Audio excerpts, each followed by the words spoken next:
लोगों को हो जाता है सब, परंतु यह विश्वास रखना चाहिए कि एक साथ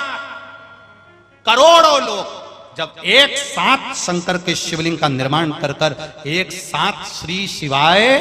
नमस्तुभ्यम बोल रहे होंगे, एक साथ शिव जी को जल चढ़ा रहे होंगे, एक साथ बेलपत्र चढ़ा रहे होंगे, तब उस जगह पर विचार करना कि उस नगर का, उस क्षेत्र का, उस गली का, उस मोहल्ले का, उस परिवार का, उस घर का और मेरे भारत की इस भूमि का उत्थान अपने आप हो जाएगा, आनंद अपने आप हो जाएगा। करो भजन, उस स्मरण को। और इस माताप्ती की पावन कथा से कहना चाहूंगा, आने वाले समय में भी जब श्रावण महीने में शिवलिंग का निर्माण हो तो अगर पड़ोसी शिवलिंग नहीं बना रहा है तो उसको कहकर बनवाओ, अपनी धड़ोसन ना बनाए, एड़ोसन ना बनाए तो उसको कहकर बनवाओ। छोटे छोटे बच्चों से भी कहो कि शिवलिंग का निर्माण तुम आगे रहकर करो। उस शिवलिंग के निर्माण का फल क्या होता है ये माँ ताप्ती की कथा कह रही है। सारे घर घर में जाकर कह दिया शंकर के शिवलिंग का निर्माण करो, शिवलिंग बनाओ, शिवलिंग की पूजन करो, पार्थिव शिवलिंग बनाओ। तो कई लोगों ने पूछ लिया, ताप्ती तू पागल हो गई हो, तुम रानी हो, महारानी हो, तुम हस्तिनापुर की रानी होकर किस भ्रम में पड़ी हो, तुम हस्तिनापुर की रानी होकर किस आडंबर में पड़ी हो। जब लोग शंकर भगवान के शिवलिंग का निर्माण करेंगे तो कई लोग आकर आपसे भी कहेंगे क्यों चक्कर में पड़े हो। जब रानी ताप्ती को कह दिया किस भ्रम में पड़ी हो, किस आडंबर में पड़ी हो, रानी ताप्ती तुम हस्तिनापुर की रानी हो, पूरा नगर भूख से मर रहा है, पानी से मर रहा है और तुम शंकर जी का शिवलिंग बनवा रही हो। जिस समय पर कोरोना महामारी चल रही थी, सारा विश्व कोरोना झेल रहा था, उस समय पर ऑनलाइन शंकर भगवान का शिवलिंग बनवाया था, केवल इसलिए कि मेरा राष्ट्र फिर बच जाए। और सारे देश कोरोना के कारण नीचे दबते चले गए और मेरा भारत फिर उज्जवल होकर आगे आ गया। यह शिवलिंग का प्रताप, यह शंकर के शिवलिंग का निर्माण का फल है।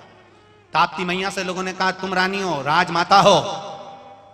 हस्तिनापुर के लोग भूखे मर रहे हैं, पानी नहीं मिल रहा है और तुम शिवलिंग बनाने में लगी हो। दुनिया के लोग तुमको भी कहने आएंगे क्यों आडंबर में फंसे हो, सियोर वाला महाराज के चक्कर में फंसे हो, बेमतलब के क्या होता है उससे। तो उसको भी अकल देने वाले को तुम भी थोड़ा सा हाथ जोड़ के अगरबत्ती लगा के कह देना तेरे को यहाँ बुलाया किसने था अकल देने के लिए, तेरे घर कोई आया था पूछने के लिए, तो अपने घर जा, अपनी धर्म पत्नी को और अपने घर के लोगों को अकल दे, हमको मत समझा। हम तो केवल श्री शिवा नमस्तुभ्यम, राम नाम, कृष्ण नाम, शिव नाम, पंचाक्षर मंत्र, षडाक्षर मंत्र, हम भगवान की भक्ति में लगे हैं, हमें कोई मतलब नहीं आडंबर से।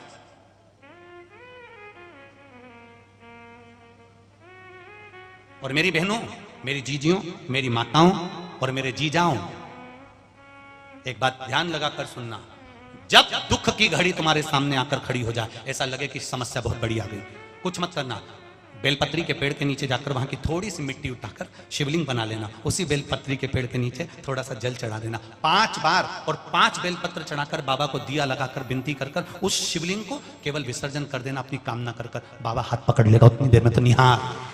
कितना फल है केवल पार्थिव शिवलिंग के निर्माण का, इतना फल है केवल पार्थिव शिवलिंग का। कोई विद्वान ब्राह्मण मिल जाए उसको बिठा लो, पूजन करवा लो, कोई विद्वान ब्राह्मण मिल जाए उसे अभिषेक करवा लो, और अगर ना मिले तो इस शरीर के द्वारा अपने द्वारा भगवान का पूजन कर कर, भक्ति कर कर, स्मरण कर कर भक्ति करिए। राजकुमारी रानी जी, हस्तिनापुर भूखा मर रहा है, पानी में बिलख रहा है,